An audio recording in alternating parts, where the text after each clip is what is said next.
qu'il était minuit et 11 minutes quand Emmanuel Macron débarque. Replay.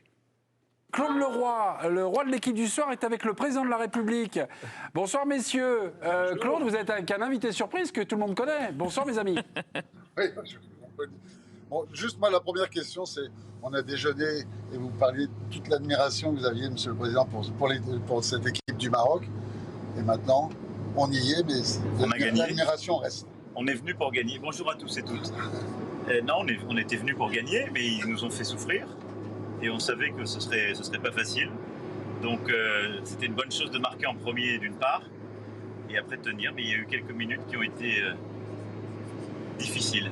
Claude Leroy et le président Emmanuel Macron à bord d'Air Force One en direct dans l'équipe du sport. On s'attendait à tout, c'est une sacrée émission quand même. Hein. Les coulisses de l'interview avec notre chroniqueur Claude Leroy qui nous attend de son domicile d'Avignon. Bonsoir et merci et bravo. Et enfin, merci beaucoup Claude. Claude, vous êtes là? Quel voyageur. Bonsoir à tout le monde, à tous les amis qui sont sur le plateau. On va commencer juste les petites coulisses de l'interview par une question, on va débuter par la fin. Est-il vrai que vous n'avez jamais reçu autant de messages après le passage d'Emmanuel Macron dans l'équipe du soir et votre interview?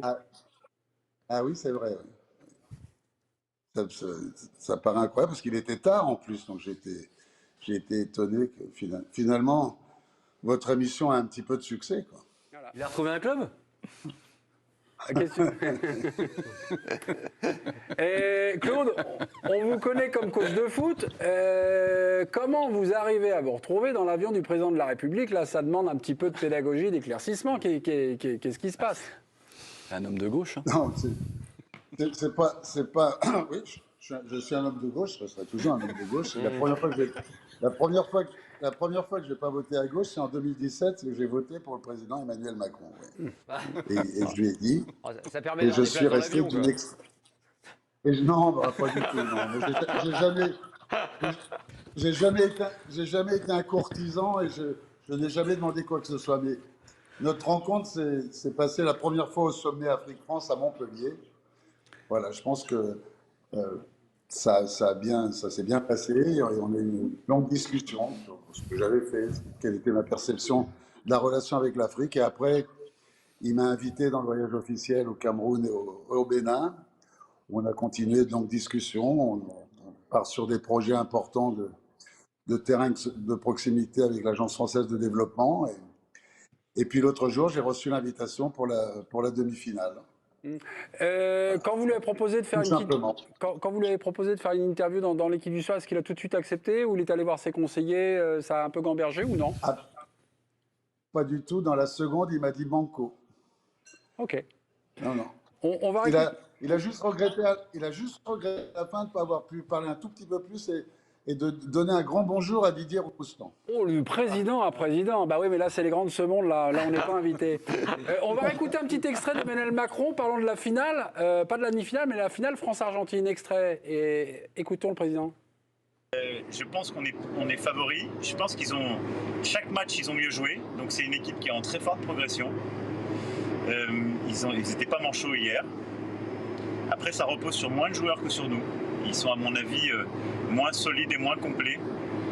Donc j'attends de voir si Rabiot est retapé, parce que c'est vrai que même s'il y a eu ce soir, ça a été une super équipe, ça dépend un peu de la feuille de match. Je pense qu'on gagne et quelque chose me dit qu'il y aura des buts en finale. Le président se joue au jeu comme un chroniqueur de l'équipe du soir, il est bien informé.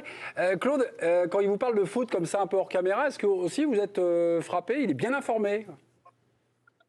Non, il n'est pas bien informé, il aime le foot. Il aime le foot, il connaît bien le foot, il le juge bien. Quand il analyse un match de foot, parce qu'il est intelligent, il fait preuve d'intelligence dans ses analyses. Donc, c'est un vrai passionné, c'est pas du tout de circonstance. Il aurait pas besoin de faire du playback pour faire semblant de connaître les noms des joueurs si on les annonçait un par un. Spécial dédicace avec Chirac. Autre cadeau que vous nous avez fait, muni de votre smartphone, c'est un Claude Leroy 2.0 qui débarque dans le vestiaire de l'équipe de France. De dos, évidemment, vous allez le reconnaître, Emmanuel Macron qui s'adresse aux joueurs de l'équipe de France. On va regarder cette séquence. Et moi, ma question d'après, j'ai l'impression de plus voir le président de la République, mais un manager de l'équipe de France. Regardez cette séquence et ce sera la question dirigée à Claude Leroy. Vous avez été formidable. Formidable, une fois encore. Ouais. Vous m'avez rendu très fier, vous nous avez tous rendu hyper fiers. On a souffert, moi j'ai eu très peur. J'avais pris un engagement, c'est vrai, je dis ça à chaque fois. J'avais pris un engagement, c'était d'être là pour la demi. Et vous avez pris un engagement, c'était d'être là aussi. Vous l'avez tenu. Alors revenir. Et vous avez gagné. Dimanche, on est là. Et vous la gagnez une fois encore, les mecs.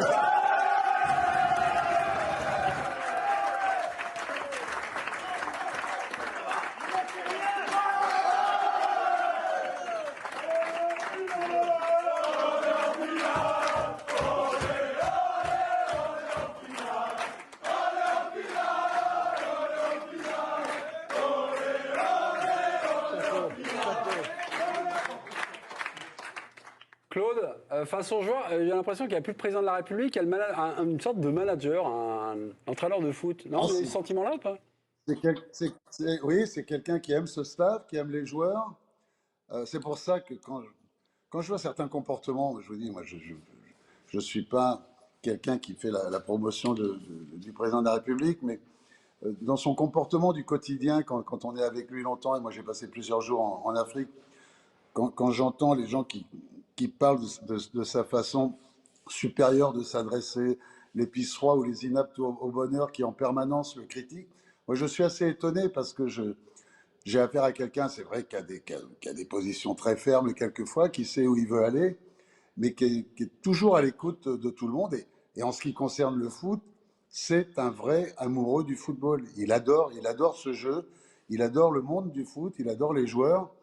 Et je vais vous dire une chose, c'est que, après, j'ai pas voulu tourner, mais, enfin tourner, entre guillemets, hein, on ne va pas se la jouer, mais il a reçu un accueil incroyable des joueurs de l'équipe de France et du staff, mais pareil dans le vestiaire marocain, parce qu'il a tenu absolument aussi à aller voir les Marocains, et c'était génial parce que de pouvoir aller voir ceux qui étaient battus, de voir dans le couloir Dembélé, Hakimi avec Kylian, à notre côté Kamavinga avec Aguerd, les groupes se faisaient, s'échangeaient des maillots, discutaient entre eux. Regragui est venu le voir en lui disant maintenant je deviens le premier supporter de l'équipe de France. Donc véritablement cette fin de match elle était très belle et par rapport à tout ce qu'on avait entendu sur les possibles débordements, sur ce qui allait se passer là-bas à Doha et puis en dehors en France, ben, ça a fait taire toutes les mauvaises langues et c'était plutôt sympa. Ouais. Dernière question pour cette petite discussion, Claude. Dimanche, France-Argentine, est-ce que vous êtes déjà du voyage officiel? Et la deuxième question... Non, enfin, je viens de recevoir l'invitation oui, pour y aller. Le protocole vient de m'appeler là juste avant que le début de l'émission, mais pour des raisons familiales, je ne peux pas y aller.